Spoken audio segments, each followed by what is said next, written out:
Hi friends, നമ്മുടെ പുതിയൊരു വീഡിയോയിലേക്ക് എല്ലാവർക്കും സ്വാഗതം. പലപ്പോഴും നമ്മൾ പേരൻസ് ജോലി തിരക്ക് കഴിഞ്ഞ് വീട്ടിൽ വരുമ്പോൾ തന്നെ വൈകുന്നേരമാകും. കുട്ടികളുടെ പല കാര്യങ്ങളും നമ്മൾ ശ്രദ്ധിക്കാറില്ല. പലപ്പോഴും അവർ കരയുമ്പോൾ അവരോട് ദേഷ്യപ്പെടുകയും എന്തിന് കരയുന്നതെന്ന് അവരുമായി മല്ലടിക്കുകയും ചെയ്യുന്നുണ്ട്. അതിനു വേണ്ടിയാണ് ക്രൈ അനലൈസർ ആപ്പ് നിങ്ങളെ പരിചയപ്പെടുത്തുന്നത്. ഞാനിത് ഇൻസ്റ്റാൾ ചെയ്ത് ട്രൈ ചെയ്ത് നോക്കി.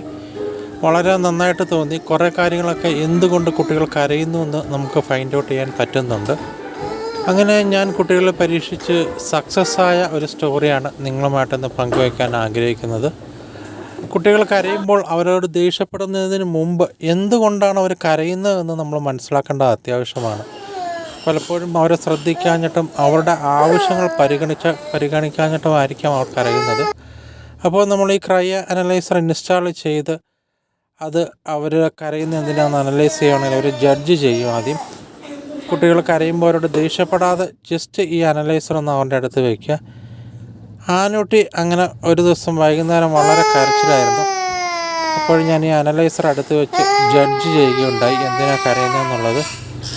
അപ്പോൾ വന്നത് അവൾ ഹംഗറി ആണ്, സ്ലീപ്പി ആണെന്നുള്ളതാണ് വന്നത്.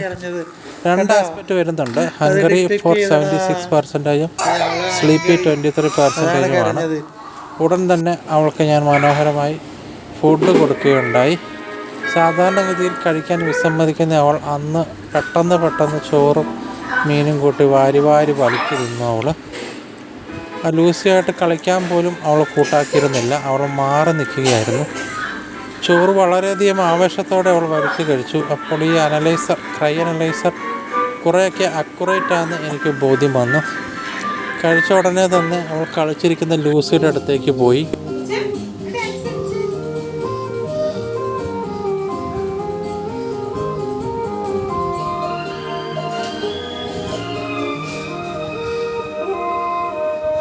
ലൂസി കളിച്ചുകൊണ്ടിരിക്കുന്ന അടുത്തേക്ക് ആനൂട്ടിയും പെട്ടെന്ന് ഓടിച്ചെന്ന് അവളെ കളിക്കാൻ പ്രേരിപ്പിക്കുകയും അവളുടെ കൂടെ ആഘോഷമായി കളിക്കുകയും ചെയ്തു. അതുകൊണ്ട് നമ്മുടെ കുട്ടികൾ കരയുമ്പോൾ അവരെ കുറ്റപ്പെടുത്തുന്നതിനും വഴക്ക് പറയുന്നതിനും മുമ്പ് ഈ അനലൈസർ ഒന്ന് ഉപയോഗിച്ച് നോക്കുക.